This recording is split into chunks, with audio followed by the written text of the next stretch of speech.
Left side, front row. Danny Webster, Las Vegas Sun. Jason, now that you've been playing with Pete for the last year, obviously a big series for him, what have you learned the most about playing for Pete? Well, I mean, I think just the composure and everything.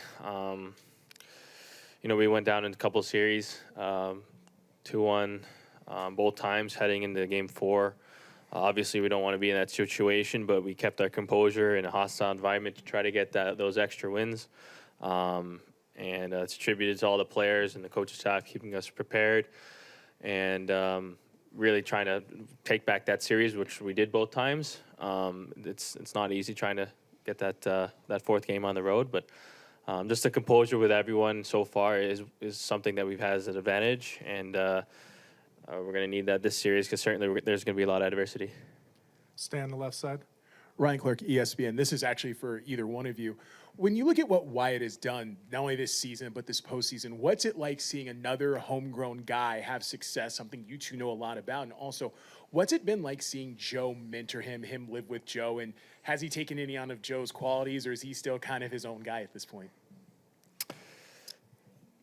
I think he's his own guy. He's not changed much. And yeah, it's nice to see how so young player can play at this level already, and to see how he gets better all the time and uses his strengths on the ice. So yeah, I think it's great to see how he's improving this postseason too. Yeah, I think definitely the big thing you can see in that household is the confidence. I think he has that same swagger Pav has, definitely showing on the ice with what he's doing and how he's performing. So obviously it's quite impressive, 19.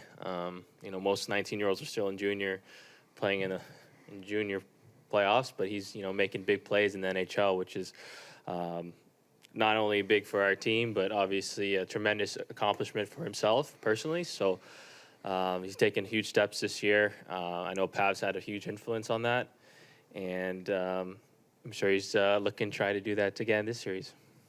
Second row on the right. Steve Carp with the Sporting Tribune. Roope, you've had success against Vegas since you came into the league. Can you explain why that's so? And do you think they're going to take some measures to try to kind of contain you in this series? Because it looks like they tried during the season and they weren't very successful. I don't know if I know how I have had the success against them. If I would know, then I would do it, of course, again like that. But playoffs is always, it goes that way that you have to push yourself, and there is not many nice goals that you have to try to find the goals different way and play hard. And I think that will be the one key for us to play hard and get those crazy goals. Up front. Tracy Myers, NHL.com. Roope, as far as Miro Heiskanen, we've seen him playing 31, 32 minutes on some of these nights and everything. What is it about him that he's able to, I don't know if control a game is the right way of putting it, but how he's able to be so dominant for so long every game?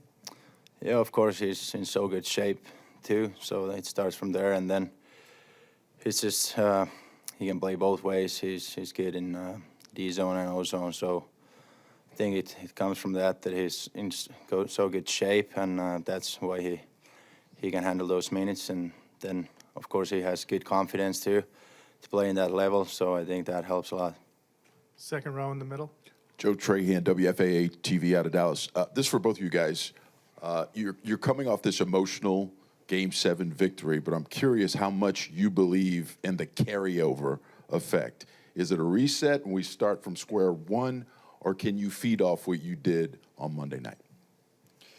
Yeah, I think definitely we can feed off of it. I think Game 7 was our most complete game of the postseason. We looked at it in the video and everything. We've talked about that's kind of the standard we want to play at, limiting chances off the rush, turnovers, not giving them easy offense. And those are just recipes for success against any team. Certainly as good as a team as like Las Vegas, a lot of talent in their team. I think our defensive game in Game 7 was our best, and knowing that in that pressure situation that we could do that at that moment. We hope to let it bleed into game one here tomorrow night and hopefully the rest of the series. Yeah, I agree. Of course, you can take some things from the last series, and yeah, like we played the game 7, I think our whole team was so into that game, and we did everything well. So I think we can build on that and start the new series.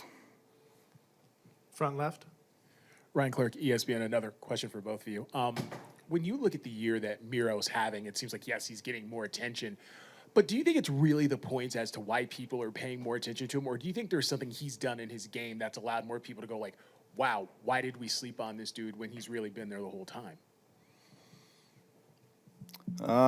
I think he's been playing on that level all the time, but probably now because he got more points, lots of more people see him. That's what I think, because I've seen him from Finland too. I play with him there, so I've seen him getting better all the time and how he's been able to play, and so I think that's my opinion that's why he's being recognized. Yeah, I mean, obviously he took a huge step this year. What do you have, 60, 70 points? Obviously, statistically, a lot of people look at that and they say, oh, that's a fantastic year. But, I mean, you notice when you watch the film and the tape, all the things that he does, all the intangibles that most players don't have to be able to play against their top players, play 6-on-5, 5-on-6, 5-on-4, everything. Going into playing 30 minutes these past series, it just shows how much of a workhorse he is, how much he wants to win, how much he wants to be on the ice. And, we're all glad that he's getting the recognition that he deserves. I don't think that's, I don't know him. I know him well, but I don't know how well he does. But I'm sure he's not one that needs that recognition in order to succeed. And it obviously is nice having that, but I'm sure he's just content doing his thing and winning games.